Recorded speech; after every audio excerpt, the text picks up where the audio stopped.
Hi, everyone. It's my pleasure to introduce Isabela. She's a physical oceanographer at the WHOI Oceanographic Institution. She's recently joined the POST panel. I guess not that recent anymore, but fairly recently. Her focus is on ocean large-scale circulation and the role of ocean on the climate system. She has done quite a bit of work on the AMOC, as well as on high-latitude ocean dynamic. And as I was stalking her on the internet, I found out that apparently she never wears matching socks. So maybe she can tell us a little bit more about that. But with that, Isabela, please go ahead, and thanks a lot for giving that presentation today. Thank you, Cecile, for this nice introduction. I'm now regretting having written that bio as a graduate student. It's coming back to haunt me pretty often. So thanks for having me again. And today I'll be talking about some work that I started while I was a postdoc with Fiamma Straneo at Scripps. And in this work, we're trying to answer the question, how much Arctic freshwater participates in the subpolar overturning circulation? And at the end of my talk, I'll just spend a few minutes telling you a little bit more about my future work and future directions. And before I get into this piece of work, I just want to acknowledge my co-authors who are all listed on this first slide. Okay, so what do we mean by this question? It's useful to first look at the schematic, which is a very simplified version of the circulation in the eastern subpolar North Atlantic and the Nordic seas. With the red and the orange arrows, I'm showing Atlantic water, which is this warm, salty water mass that travels northward and also recirculates in the subpolar. In the light blue colors, I'm showing deep water. And by that, I just mean anything that's in the lower limb of the overturning circulation. And then in the purple and green colors, I'm showing polar water. And this is very light, fresh water that flows all along the coast of Greenland.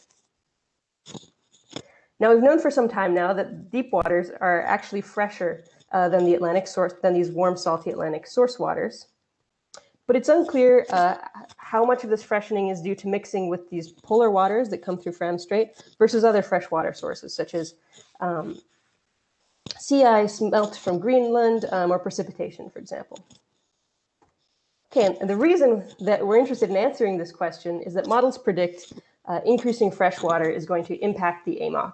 And here I'm just showing a few screenshots, some recent papers that deal with this topic. And though they all show that the overturning circulation is sensitive to freshwater inputs, there's not really a consensus on how big this sensitivity is, and there's also not consensus on which type of freshwater it's most sensitive to, so whether it's Arctic sea ice or Greenland, for example. And part of the problem is that we don't really have a baseline from observations. So it's not really clear how much freshwater participates in the overturning circulation or which type. So again, is it these Arctic outflows? Is it sea ice melt? Is it melt from Greenland or precipitation?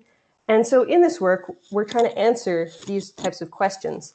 And the answer hopefully will indicate which freshwater sources are most likely to impact the AMOC, and even provide a means or a framework to ground truth models and give us more confidence in our predictions. Okay, and the way that I set out to do this is with an observation-based volume, salt, and heat budget. So this schematic actually shows the budget domain. The southern boundary is OSNAP East. OSNAP, for those of you who don't know, stands for Overturning in the Subpolar North Atlantic Program. It's an array of moorings all across the basin from Greenland to Scotland. There's also some in the Labrador Sea. And from that, we have data from 2014 to 2018. The northern boundary of my domain is the Fram Strait and the Barents Sea opening. And there have been longer-term observations. And the product I'm going to be using there is a synthesis by Tsubuchi et al. 2019, and that goes from 2004 to 2010. And then finally, for the surface part of my budget, I'll be using heat fluxes and surface freshwater fluxes from the JRA 55 reanalysis and its implementation in the Norwegian Earth system model. And there we have observations from 2000 to 2018. So one thing that you might have noticed is that all of these observations are covering different time periods, and that's just the nature of observations. What I'm going to do is build a steady state budget. So I'm going to take long-term averages, take out the seasonal cycle, and just try to establish the general state in the last 20 years. I've done some model experiments to indicate that this is a reasonable thing to do, but I don't have time to talk about those today. Okay, so to build this budget and build it in such a way that it tells us something about the overturning circulation, I'm going to split it up into different water masses. And these water masses reflect the major transformations that go on in this region. So I'm going to go from the simple schematic of the currents to an even simpler box. And I'm going to define the inflows to this box as Atlantic water that comes from the south. So Atlantic water south is AWS, polar water that comes from the north, PWN, and then the surface freshwater and heat fluxes sort of on the top of the box. And these come together in the box and result in an outflow of these three colored water masses that I've put here. So we have the DWS, which is the deep water in the south, and that water mass is associated with the overturning circulation. Then there's the polar water south, so these cold, fresh waters flowing off the coast of Greenland, and that's associated with the estuarine circulation, and that's more of a horizontal cell. And then finally, there's some Atlantic water north, so that flows north out of the domain, and I'll call that the throughflow branch. So I'm going to bring these water masses together in a weighted linear inverse model framework. The model is governed by three very simple equations, just the steady state conservation of volume, salt, and heat, where these large UIs are just the transport of each of the water masses, plus the transport of the fresh water. And the S and T are representative salt salinities and temperatures of each of these water masses. And in the inverse model framework, I treat all the transports and the heat flux as unknowns. So that comes out with a system of three equations, 7 unknowns. And I define surface freshwater as a water mass as well that has 0 salinity, 0 temperature. And one of the nice things about this framework is it gets me away from using reference salinities, which make it particularly difficult to compare fresh oceanic water masses and fresh waters that have 0 salinity. Okay, so the first step in implementing this inverse model is to get the representative salinities, temperatures, and initial conditions for the unknowns from the observations. So here are the ocean observations. I'm showing long-term time mean across track velocity at each of these. So starting from the top, that's OSNAP east. In the thick black line, I'm showing the isopycnal of maximum overturning. So everything that is below that isopycnal of maximum overturning, I'm calling deep water south. And then above the isopycnal of maximum overturning, I'm calling everything that's in the East Greenland current system, so this blue part, polar water south, and everything to the east of it, Atlantic water south. At the north of the domain, I define polar water north as everything that is colder than 0 degrees Celsius and above 500 meters in the Fram Strait. And then Atlantic water north is just everything else. So because I'm interested mostly in the polar water and these fresh waters, I'm really just integrating out anything else that's going to the north in this Atlantic water north water mass. Okay, so I take these observations and then I integrate across these geographic regions that I've defined, and I come out with something like this for the oceanic water masses.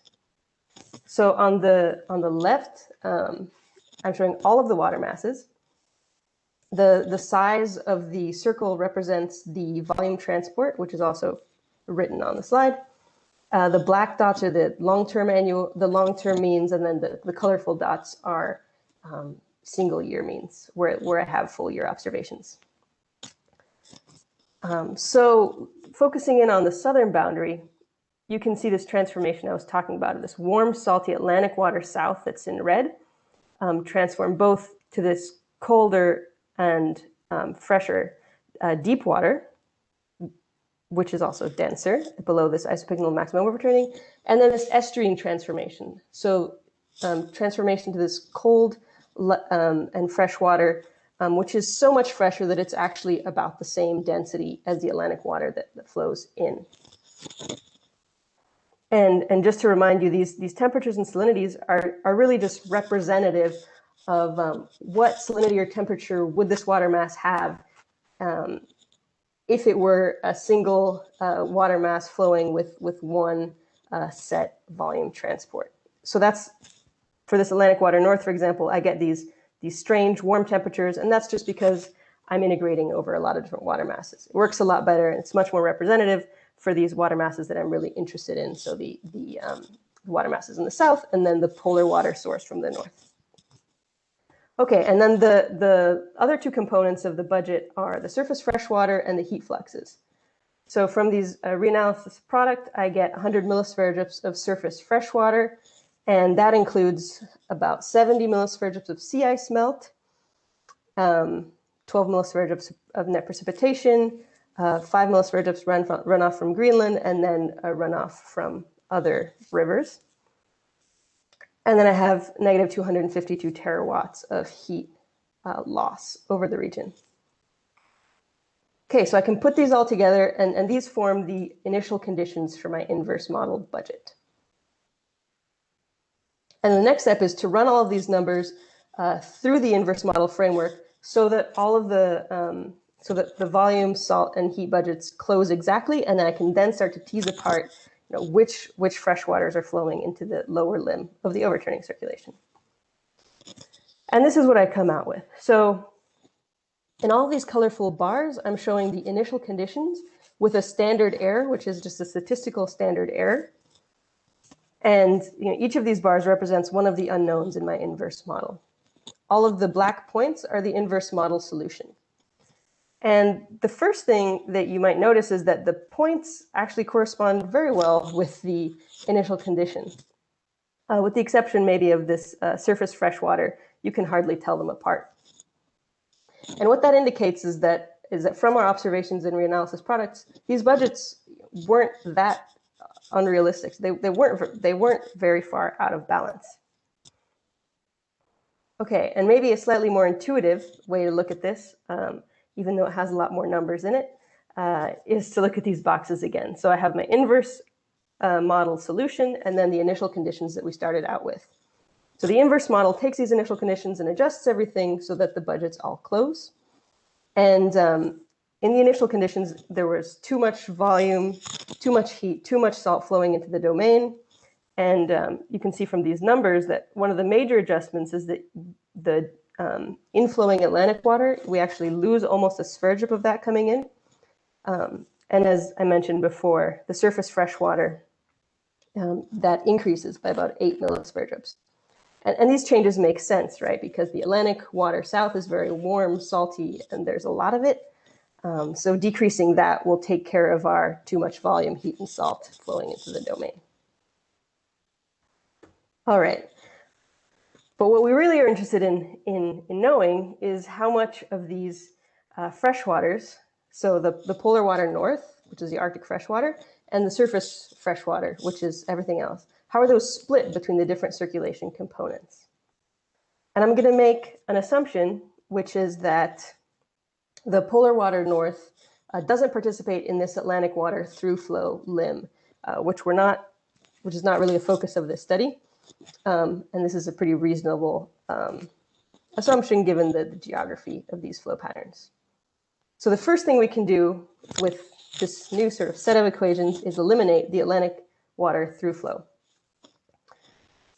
So this net Atlantic water north water mass is actually a little bit warmer and saltier than the net Atlantic water south inflowing water mass.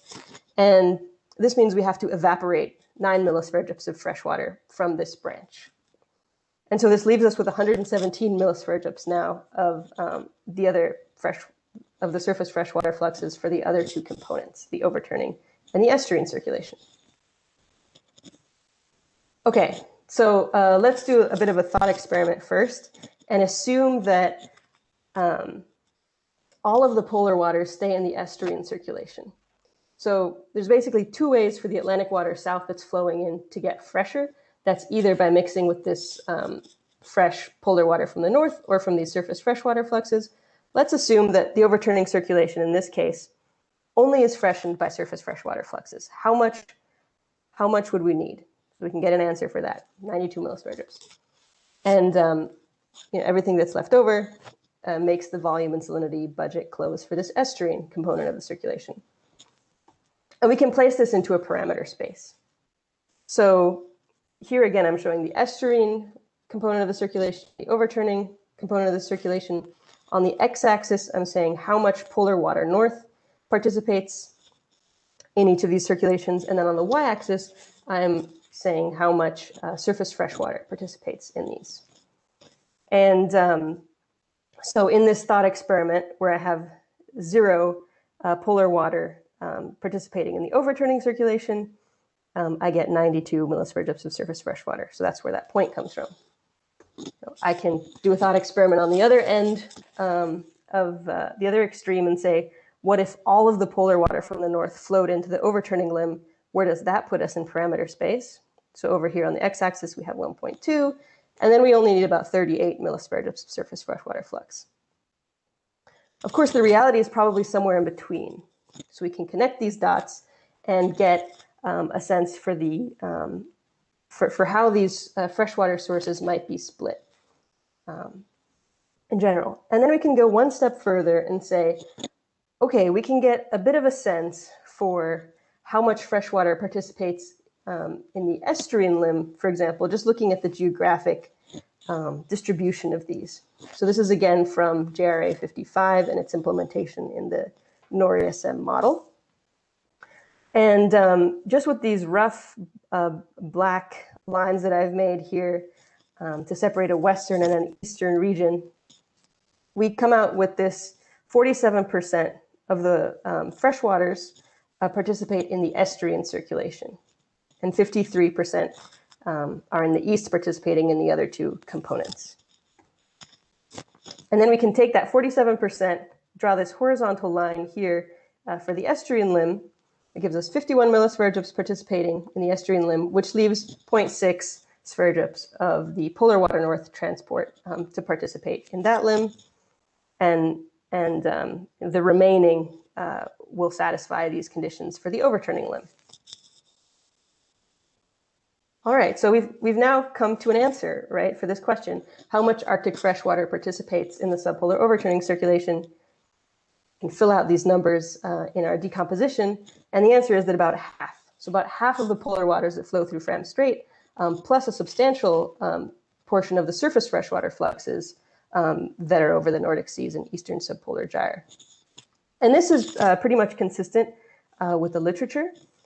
So, if you calculate the transport that's offshore of the shelf break, so the polar waters that you might imagine mix into the interior and might affect the deep water formation in the Nordic seas, for example, that's about 0.6 spherogyps. And it's also consistent with some recent literature from Nick Focal, for example, showing that that some of the ice drifting buoys, I think they are, that are offshore of the shelf break mix into the overturning circulation, as well as some hydrographic data from Havik. Okay, I just want to take 1 minute to acknowledge that I've made a lot of assumptions in building with this framework. So when I run the inverse model, for example, the salinity, temperature of these water masses are just held constant. So I assume I know those.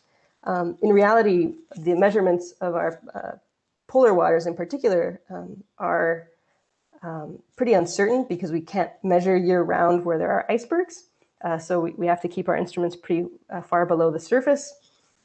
So the yellow line is an example of how this parameter changes if my polar waters are both 0.5 grams per kilogram fresher. And similarly, the green line is an example of what if I start out with 20 millisieverts more surface freshwater in my initial conditions. And you can see that where these dots are, for example, shows you that there's different amounts of polar water north that are participating. There's different amounts of polar water north in the solution. So every assumption you make kind of ripples through the framework. However, at the end of the day, where these stars are show our best guess of how much polar water north participates in the overturning circulation, and that's about 0.5 in each of these. So we do have, this result is pretty robust, that you do need a certain amount of Arctic freshwater to participate. Okay, so this is just a summary of my main conclusions. Like I said, about half of the polar waters flowing through Fram Strait likely participate in the overturning circulation, plus substantial freshwater fluxes.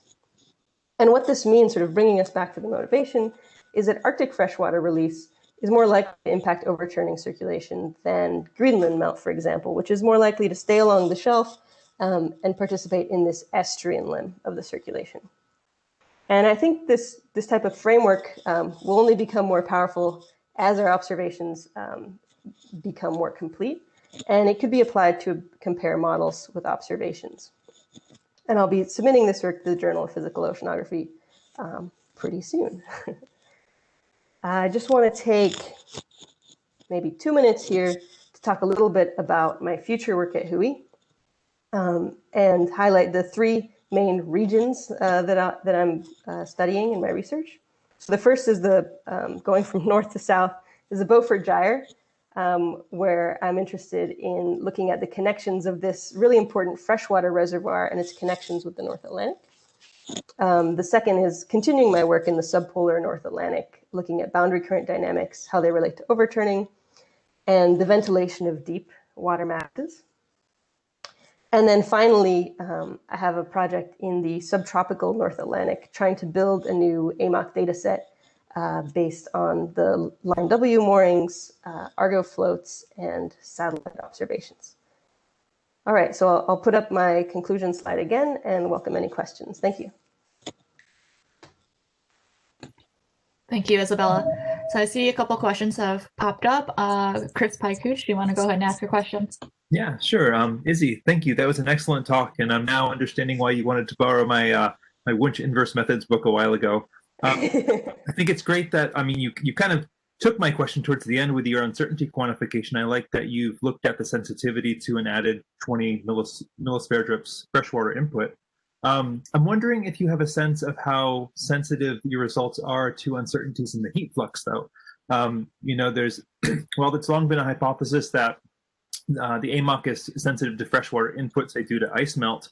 Modeling results over the past few years, I'm thinking of things that are out of AMOC MIP, have showed that at least in terms of future AMOC evolution, it's really the surface heat flux changes that matter for the evolution of AMOC more than any surface freshwater flux in some grand sense. So I'm wondering if you've done a similar exercise of quantifying how uncertain you are to uncertainties in heat flux.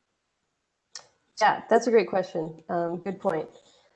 So I guess the short answer is no, I haven't really looked at the heat flux in detail. And just maybe to take a step back and clarify a little bit more, you know, with this model framework, we're not trying to predict how sensitive the AMOC itself is to freshwater changes. There aren't any dynamics in this model, and we're just trying to get a sense for, you know, what makes the budget close? How much of this type of freshwater versus this type of freshwater will satisfy a salt budget? So, yeah, I could do similar things for the heat flux, but yeah, I guess it wasn't really the main intention. But it'd be great to talk more. Thanks. Got it. Great. Thanks very much. All right, a question from Shane.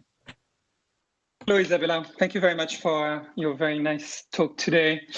So my question is related to Chris' question, actually. So how did you pick the surface flux reanalysis product that you're using? So it's basically related to the sensitivity of your results to that choice. Mm-hmm. Because so in the Indian Ocean with the ASPEC project, you know, we're looking at the freshwater and salt budget north of 34 degrees south, right?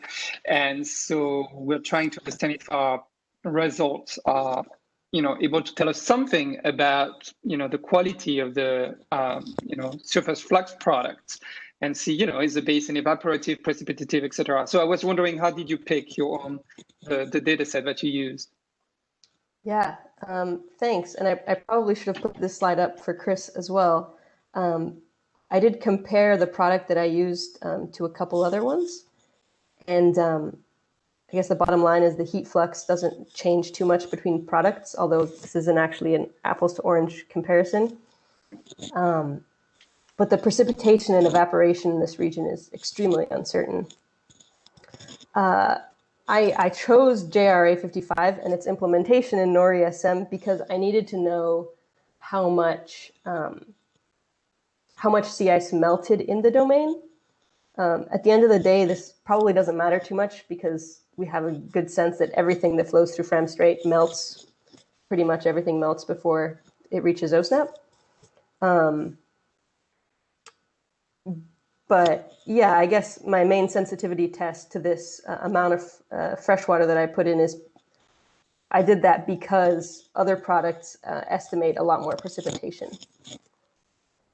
So you seem to be comparing the seasonal cycle of each of these products. Is that what you cared about? Sorry, I'm comparing the seasonal cycle, but I'm also showing the standard deviation in the shaded bars. All right, thank you. Mm-hmm. Any other questions for Isabela? You can use the raise your hand button next to your name, or you can type it into the chat box.